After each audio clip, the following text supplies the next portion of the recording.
अस्सलाम वालेकुम नाज़रीन, HRJDO न्यूज़ में आया वज़ीर सां मौजूद आहियूं सकरंड में, जिते वापडा तरफ़ां खुलियल कचहरी लॻाई वई आहे। नवाब शाह एक्शन इंसाफ अली ब्रोही असां गॾु मौजूद आहे। साईं सां ॻाल्हि ॿोल था कयूं। बिस्मिल्लाहिर्रहमानिर्रहीम। जैसा कि आज ये खुली कचहरी का इनेकाद किया है सकरंड में, हमेशा जो मेरी डिवीज़न है नवाब शाह SE साहब खुली कचहरी लगाते हैं। हर तीसरे वीक में मेरी डिवीज़न में खुली कचहरी होती है और ये रोटेशन पे है।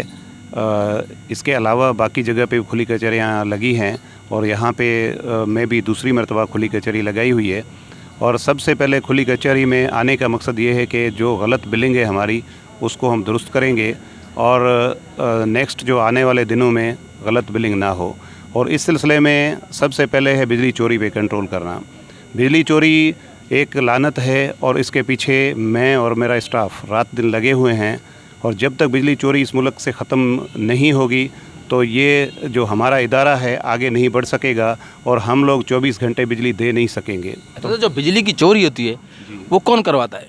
ज़रूर उसमें जो वापडा अमला होता है वो भी मिला होगा, तभी तो चोरी होती है ना। इसे तो कौन चोरी करेगा?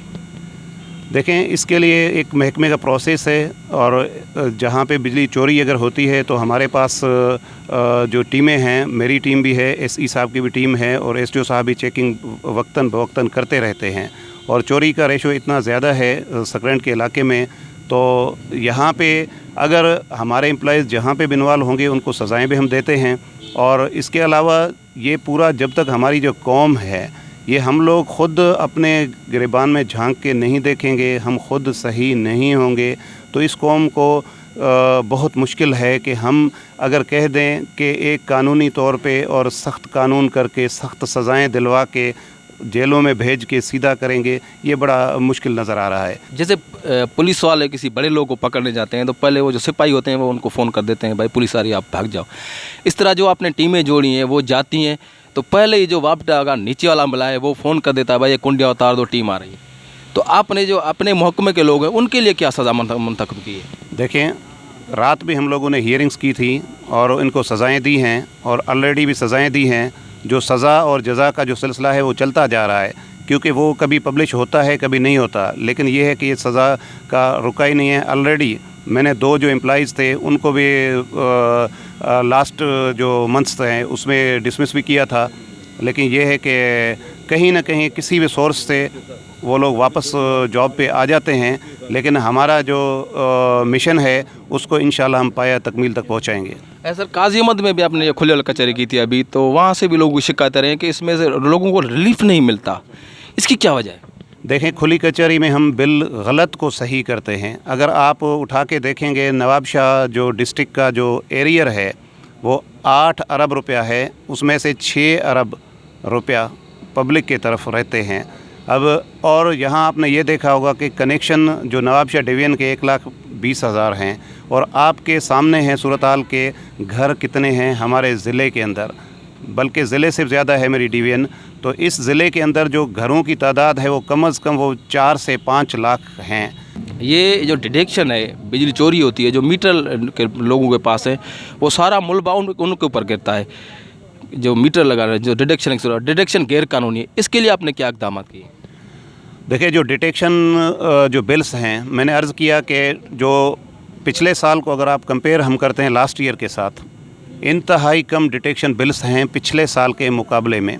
तो आस्ता आस्ता, क्योंकि ये है कैंसर है बिजली चोरी, इसको घटाने में टाइम लगेगा। एक बात हमने सुनी भी है लोगों की तरफ से कि जो PTI है वो वापडा को यरगवाल बना के बैठे हुए, उनका हुक्म चलता है ज़्यादातर। सकड़ में भी हमने अमूमन देखा है कि अगर PTI के लोग आते हैं तो वो उनको हर चीज़ मिलती है, बकाया जो लोग हैं उनसे कोई ताउन नहीं करे वापडा। ये क्यों?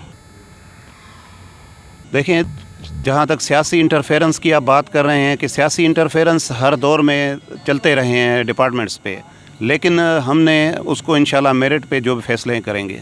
अस्सलाम वालेकुम। वालेकुम अस्सलाम। कितना गया बा?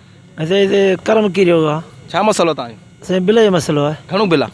बिल तक़रीबन 2 लाख खां मथे आहे। अच्छा, तव्हां कोन पहिरियों?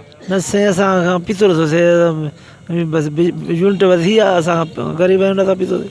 अच्छा, हितां आया को तव्हांखे रिलीफ मिलंदो? उमेद त आहे पोइ हाणे अॻे में भला करे खुलियल कचहरी में आया हो? अॻे हिकिड़ो दफ़ो फ़ाइदो पियो, वरी जेको तंहिंखां पोइ फ़ाइदो कोन पियो। खुली कचहरी में आयासीं, फ़ाइदो कोन पियो। कीअं ई जॻह ते? अब बिल लायो आहे घणो बिल अथई? बिल 26,900 रुपया आहे घणनि महीननि जो आहे? महीने हिकिड़े जो आहे जेको हिकिड़े महीने जो 26,000 बिल आहे थी? बाबा डिटेशन लॻाईंदा अचनि अॻे महीने में 18,000 मोकिलियो अथनि हींअर वरी 26,900 मोकिलिया अथनि तूं छा कंदो हुई? ॿिनी बार जो कमु बसि माल जो गाह 26,000 कीअं पियारींदे? बसि पोइ हाणे ग़रीब बंदा भला कुझु आया ऐं हली माफ़ु करण वारा ॿियो सभु त माफ़ कंदा? बसि पोइ हाणे असांजो अर्ज़ु आहे पोइ हाणे जीअं मर्ज़ी सम्झंदा। अस्सलाम वालेकुम। वालेकुम सलाम। भाउ किथां आहियो? त सकरण शहर खां। छा मसलो आहे? बिल जो मसलो आहे। घणो बिल आहे? 3 लाख ऐं कुझु। 3 लाख रुपया बिल? घणनि महीननि जो? हिननि खे काफ़ी टाइम थियो आहे, ज़रे घटि जी साल थियो आहे। प्यारो कोन्हे तव्हां? असां कुझु विच में प्यारिया ये अॻिए साल जी बि मूं वटि रसीद आहे। साफ़ी बिल आहे न कुझु डिडक्शन? हिन रुगो डिडक्शन आहे। हा बिल घटि आहे डिडक्शन खुलियल कचहरी में आयो तव्हां उमेद आहे को रिलीफ मिलंदो? ॾिसो अॻु में त असां उमेद थी ऐं हिन चकर में उमेद में कुझु पास थी अॻे में को बि रिलीफ कोन मिलियो आहे, वरी बजो आया उमेद? हा अॻिए साल जी बि पर्ची मूं वटि पई आहे। ही नई आहे, ही अॻिए साल जी आहे।